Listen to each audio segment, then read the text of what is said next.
Elijah, getting bored, quickly remembers something. Hey, before we do anything else, I should probably explain something important to you. Corey tilts her head curiously. Elijah goes on to explain. In hell, there are overlords. Valentino, in fact, is one of them. Overlords are powerful demons who usually have a big influence. I've met 2, but saw 3.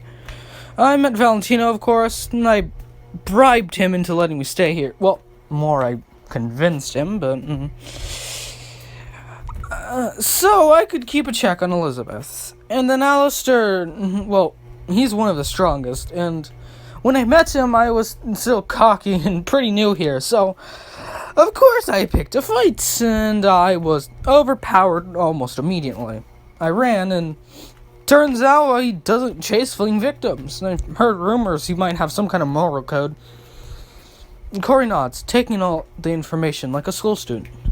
Well, he seems nice, I guess. By the way, what about the Overlord you only saw? Elijah nods. His name is Vox, one of the few who stayed to be on Alistair's level, or above. He might be more dangerous than Alistair, as he's rather, ruthless. He doesn't have a moral code. If you see a TV head dude, stay away. Corey nods. Okay, this is just getting sad. Let's do something. Elizabeth shrugs. Valentino doesn't remember everyone, but he has a keen eye for cuties like you. If he sees you, you're fucked. Corey smiles. Then let's commit Grand Theft Auto. Elizabeth wanted to respond, but soon cut herself off as she realized this is, in fact, hell.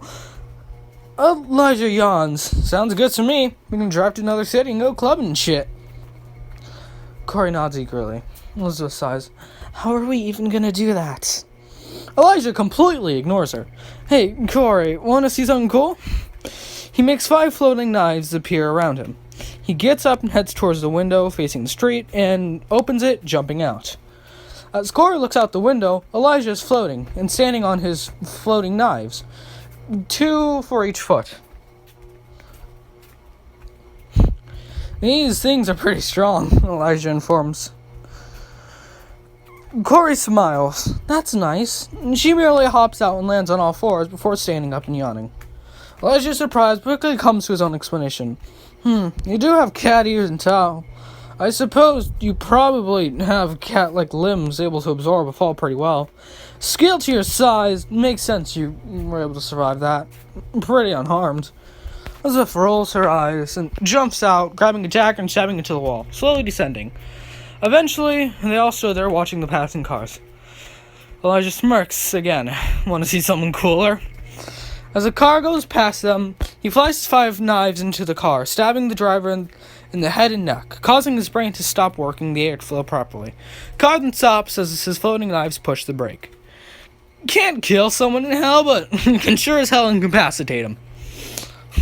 Corey giggles. Wow, that's pretty cool. Elijah nods. Yeah, I know. They all walk towards the car and throw the passenger who was driving the car on the ground. Elizabeth gets in the front driver's seat. I'm the only one who knows how to drive here. Elijah shrugs and gets in the back with Corey. Fair. Suddenly starts speeding down the road, passing cars whenever given the chance. Corey's surprised, as despite Elizabeth's more calm and mature-natured, she was speeding down the street, passing every car possible. But she had to admit it was rather fun. She was never a rule breaker. Never was. She was too kind, yet following the rules at the same time was boring. There's no denying that. And now she's starting to accept the fun of hell. As bad of a place it is, there's also no rules for you to follow either. Even if she knows deep inside there still are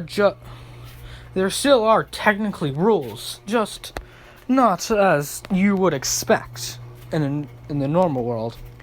Eventually, they entered Pentagon City, and Elizabeth went on to explain. This is Pentagon City. Each part of the Pentagon has a different leader. This one's a cherry bomb after the recent turf war. Heard she's pretty chill, so we should be chill here. Elizabeth says before stopping right in front of an alley.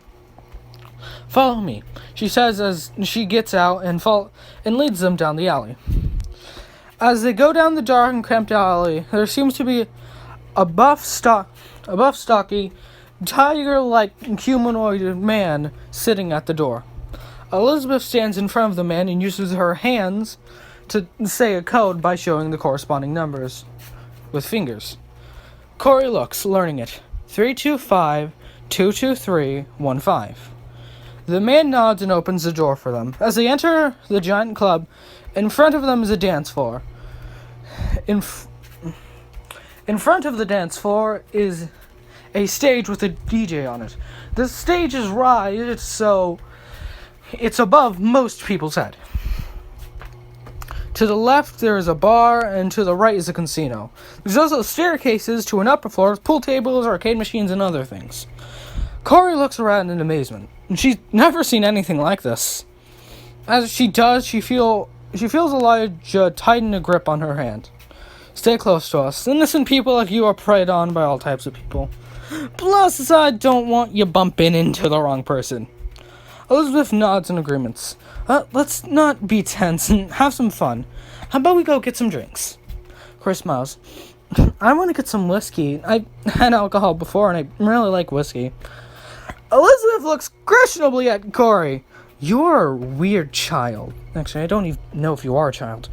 But, well, if you say. They walk slowly to the bar and sit down next to each other. Corey orders a whiskey, Elizabeth a wine, and Elijah a beer. Elizabeth stretches and yawns. So, who's paying?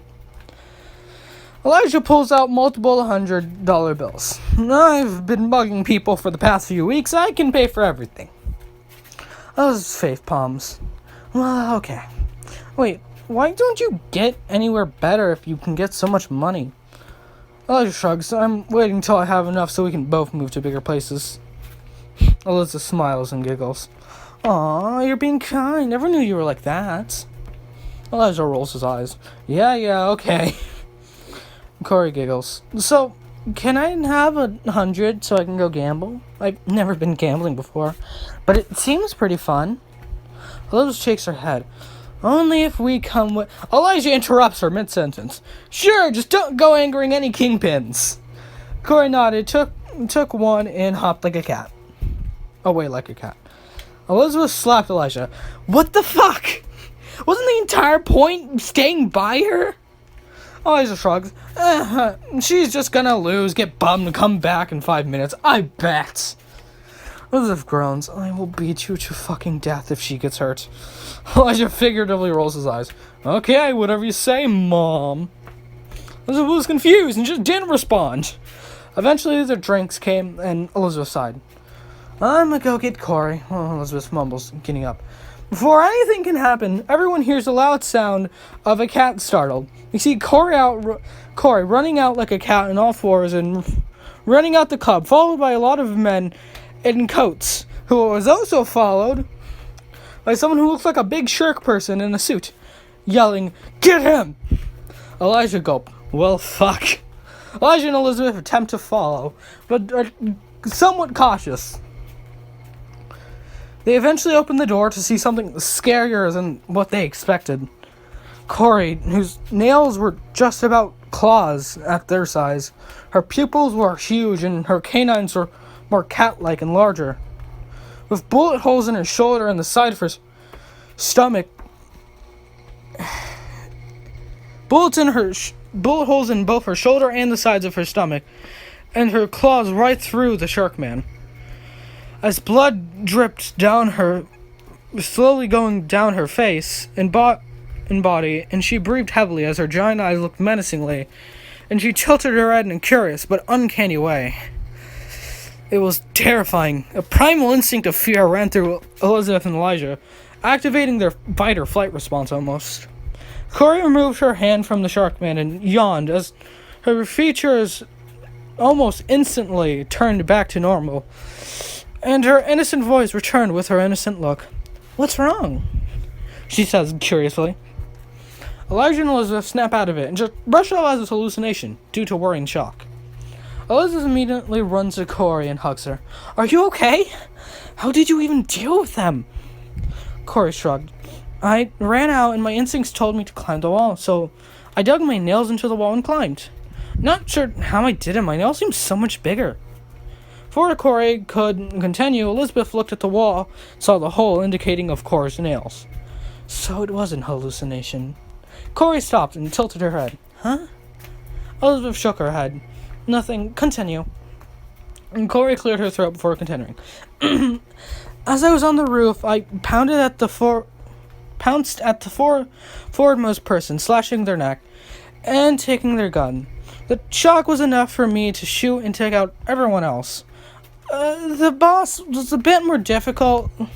Single scratch to the neck wasn't enough, but after a hard and long fight, honestly, not that long, when you're dealing with guns and sharp claws, can't go that long. But eventually, I won. Elijah smirks. Well, guess she knows how to use tactics. Not like it's anything that complicated, but hey, she isn't completely helpless. Corey giggles and smiles. Thanks. Oh, I also have all their money now, so yeah. Elizabeth sighs. Let's get out of here. Corey nods and walks out of the alley with everyone else. As they walked out and approached their hijacked car, a limo comes down the street. Liv looks into the headlight. She realizes that she will be noticed before she gets to the car, as they were not even fully out of the alley yet. She also notices that is, in fact, Valentino's limo, which is odd. She just whispers to Corey to hide, trying to get her to go away and not to be seen. Corey nods and runs, the only way she can, and back into the bar before... Corey nods and runs the only way she can and back into the bar, hoping to be unnoticed. Elizabeth watched in suspense as the car approached. All she could do was pray to whatever she had left to believe in.